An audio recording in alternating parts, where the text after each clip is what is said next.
IAS అధికారి స్మితా సబర్వాల్ వ్యాఖ్యలను తీవ్రంగా ఖండించారు బాలలత. తనతో సివిల్స్ పరీక్ష రాయడానికి స్మితా సిద్ధమా అంటూ సవాల్ విసిరారు. తనతో పాటు సివిల్స్ పరీక్షలు రాసి ఎక్కువ మార్కులు తెచ్చుకోగలరా అని బాలలత ప్రశ్నించారు.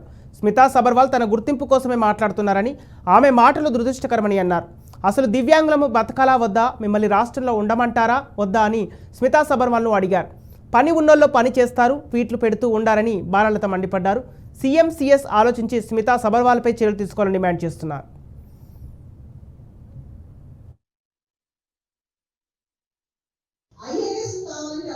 ఐపీఎస్ కావాలంటే మాత్రం జిమ్ ట్రైనర్ సరిపోతారా? ఫిజికల్ ఫిట్నెస్, మెంటల్ ఫిట్నెస్ చాలా ఇంపార్టెంట్.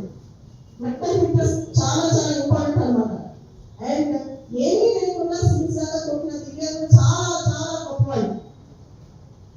జెన్యున్ గా డిజైన్ పీపుల్ మీద ఉన్న కామెంట్స్ స్టేట్మెంట్స్ తప్పు. లేదు ఎవరైనా ప్రైవేట్ సెక్టర్ ఉద్యోగాలు ఇస్తారా? ఈ స్టేట్మెంట్స్ అన్ని ప్రైవేట్ సెక్టర్ లో ఉద్యోగాలు వస్తాయా? అంత సహానుభూతి లేకుండా స్టేట్మెంట్స్ ఇస్తున్నారు. చాలా ఇంపార్టెంట్. సిస్టమ్ లో ప్రాబ్లం ఉంటే సిస్టమ్ లో ఉంది, కరెక్ట్ చేసుకొని చెప్పాలి. ప్రభుత్వంలో ఉంటే ఇలాంటి స్టేట్మెంట్స్ ఇవ్వడం పెద్ద నేరం. కోడ్ ఆఫ్ కండక్ట్ కి వ్యతిరేకం కూడా, కంప్లీట్ కోడ్ ఆఫ్ కండక్ట్ అన్నమాట. చీఫ్ సెక్రటరీ చాలా పవర్స్ ఉన్నాయి. ఆవిడ షోకాల్ నోటీస్ ఇవ్వచ్చు. ఆవిడ అడగవచ్చు, కేసీఆర్ గారి హయాంలో 10 సంవత్సరాల పాటు సీఎంలో పనిచేశారు. ఇదే ఆవిడ నేర్చుకుంది అడ్మినిస్ట్రేషన్ గురించి. సీఎం దగ్గర దాదాపు 10 years సీఎంలో పనిచేశారు. సిస్టమ్ లో తప్పుంటే సిస్టమ్ ఎలా కరెక్ట్ చేయాలో చూడాలి.